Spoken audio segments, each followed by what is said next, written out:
Hello students, how are you? Welcome back in MD Children Academy Raishinagar. Today we will read and recite a poem Noses for class 4 standard students. Students, आज मैं 4th class के लिए एक poem लेकर आया हूँ जिसका नाम है noses.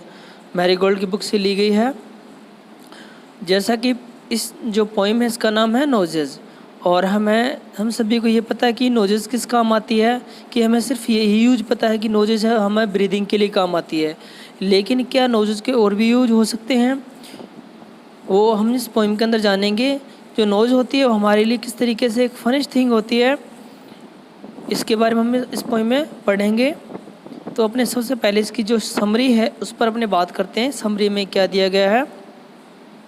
A child looks into the mirror and she feels that her nose grows in a funny instant way। कि जो बच्चे गर्ल है वो अपने आप को मिरर में देखती है और वो फील ये महसूस करती है कि किस तरीके से जो नोज है उसकी ग्रू हो रही है, किस तरीके से फ़नी वे में और एक अजीब से तरीके से उसकी नोज है वो क्या कर रही है, ग्रो कर रही है। It sticks right out of her face. उसके जो फेस के ऊपर किस तरीके से बाहर की तरफ निकली हुई है, मतलब किस तरीके से बाहर निकल कर ये ग्रो कर रही है।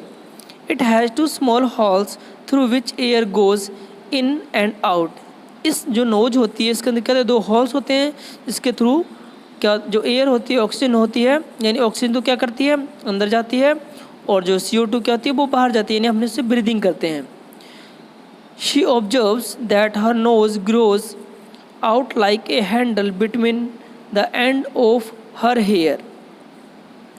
वो ऑब्जर्व करती है, वो ध्यान देती है कि उसकी जो नोज होती है वो एक हैंडल की तरह होती है। जैसे एक अपना डोर होता है, डोर के ऊपर क्या एक हैंडल बाहर की तरफ निकला होता, वैसे ही उसके फेस के ऊपर यानी जहाँ से उसके हेयर एंड होते हैं वहाँ उसके ऊपर जो नोज होती है वो एक हैंडल की तरह लगी होती है।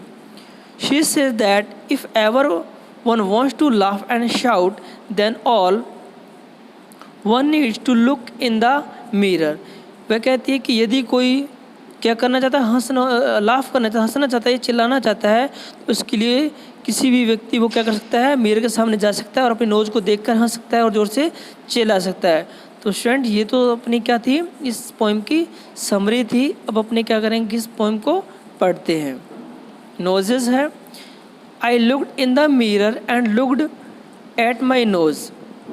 कि मैं अपने आप को मिरर के सामने ले जाता हूँ और वहाँ मैं क्या करता हूँ, मैं मेरी नोज़ को देखता हूँ।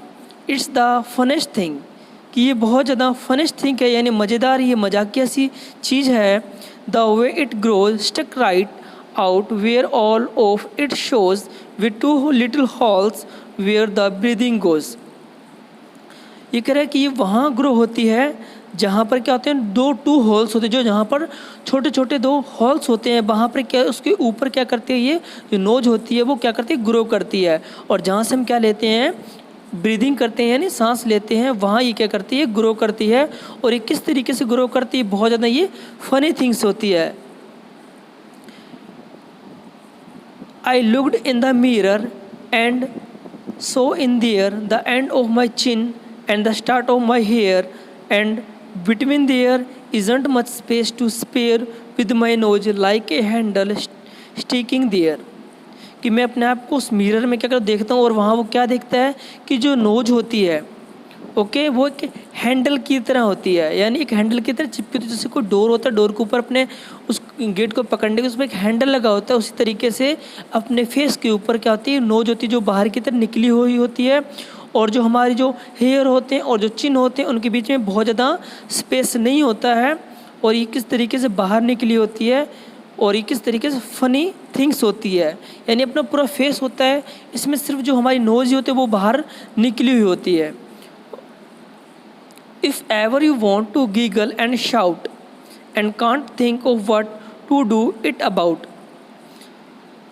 ये कह रहा है कि यदि कोई गीगल का मीन्स होता है लाफ करना, हंसना, और शाउट का मीन्स चिल्लाना। यदि कोई ये चाहता है कि मैं हंसना चाहता हूँ या फिर चिल्लाना चाहता हूँ लेकिन उसको समझ में नहीं आ रहा वो ये चीज़ें एक्टिविटी किस तरीके से करें, तो वो क्या कर सकता है, just look in the mirror and then no doubt you will see how funny your nose sticks out. तो आप जस्ट क्या कर सकते हो, मिरर के सामने जा सकते हो। तो इसमें कोई डाउट नहीं है कि आपको जब आप मिरर के सामने जाओगे तो आपकी जो नोज़ है आपको बहुत ज़्यादा फनी लगेगी और आपको क्या होगी, बहुत ज़्यादा लाफिंग, आप बहुत ज़्यादा लाफ करोगे, बहुत ज़्यादा शाउट करोगे और ये आपको बहुत ज़्यादा हंसाने वाली चीज़ है। तो स्टूडेंट्स, इस तरीके से जो हमारी नोज़ होती है वो एक फ़नी थिंग्स होती है। जब कभी हम हंसते हैं या कोई एक्टिविटी करते हैं तो हमारी नोज़ पर भी क्या आती है, बहुत सारी एक्टिविटी होती हैं। जब आप उसको मिरर में देखोगे तो ये चीज़ें हमें सब पता लगती हैं। आफ्टर इट, इसके बाद क्या है, हम इसके कुछ वर्ड मीनिंग्स हैं। जैसे फनिस्ट, फनिस्ट क्या होता है, लाफेबल, यानी जो हंसने लायक हो, जिससे हमें मज़ा आता हो। स्टक्स का मीन्स था पास्टेड या पेस्टेड, सॉरी, स्टक का मीन्स था पेस्टेड यानी जिसको अपने चिपकाना। स्पेस, स्पेस का मीन्स था एम्प्टी प्लेस यानी खाली जगह को बोलते हैं स्पेस। गीगल का मीन्स होता है लाफ इन लो वॉइस, यानी लो वॉइस में क्या करना, लाफ करना, हंसना। डाउट का मीन्स था न्यो श्योर, जो जिसमें हम श्योर नहीं हो। और स्पेयर का मीन्स था एक्स्ट्रा। स्टिक्स आउट का मीन्स था ग्रो आउट, यानी बाहर की तरफ जो क्या करती है, ग्रो करती है। और शाउट का मीन्स क्या होता है, speak in very loud voice, यानी बहुत तेज़ आवाज़ में बोलना, बहुत तेज़। स्पीक लाउड यानी बहुत तेज़ बोलना, उसको क्या बोलते हैं, शाउट। ओके स्टूडेंट, तो आई होप आपको ये वीडियो अच्छी लगी होगी। Thank you.